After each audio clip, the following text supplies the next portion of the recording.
That was Johnny Depp saying that he is testifying, bringing this lawsuit because of the truth and his belief that the truth is important, and he's doing it for his children because he believes that everything that has been said about him, he says everything that has been said about him is a lie.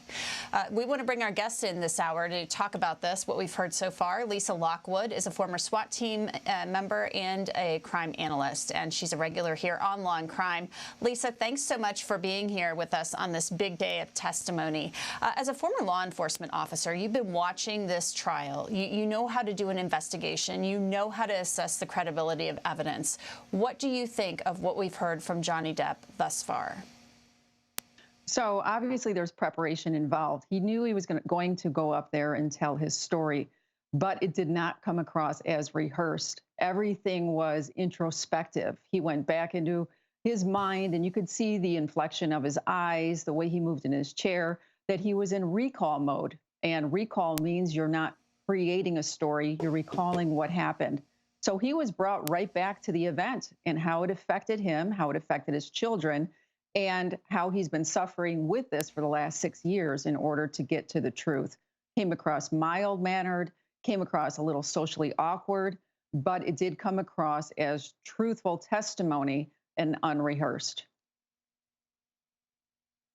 I think it's interesting you say it came across as truthful and unrehearsed, because we are talking about someone who's been in the movie business now for almost 40 years, and he's an actor. He is used to getting into character.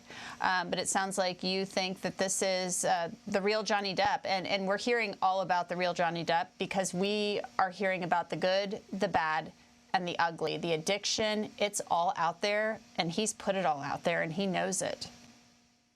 He has, and that's true. And we would imagine right now that he's not under the influence of anything. They wanted to make sure when he went up and gave his testimony. Who knows how long he has been without drugs or alcohol? I don't know, and it will probably come out. We'll find out when cross-examination occurs. Mm-hmm. But the socially awkwardness, it's hard to feign that. And again, using a read technique when you're looking for deception and watching when people are going into recall mode, where they're recalling an event that happened in their lives, or they're actually creating something new. There are two different ways in which the eyes do their inflection for recall and then also for creating a new story. So if you would look at somebody who was analyzing the body behavior and also the eye movement, it would come across as somebody who is in recall mode. Very interesting. Some really good insight there from you, Lisa. And, listening to you talk about how you would assess someone if you were maybe sitting in an interview room with them or the interrogation room, and those cues, the body language, the eyes, everything.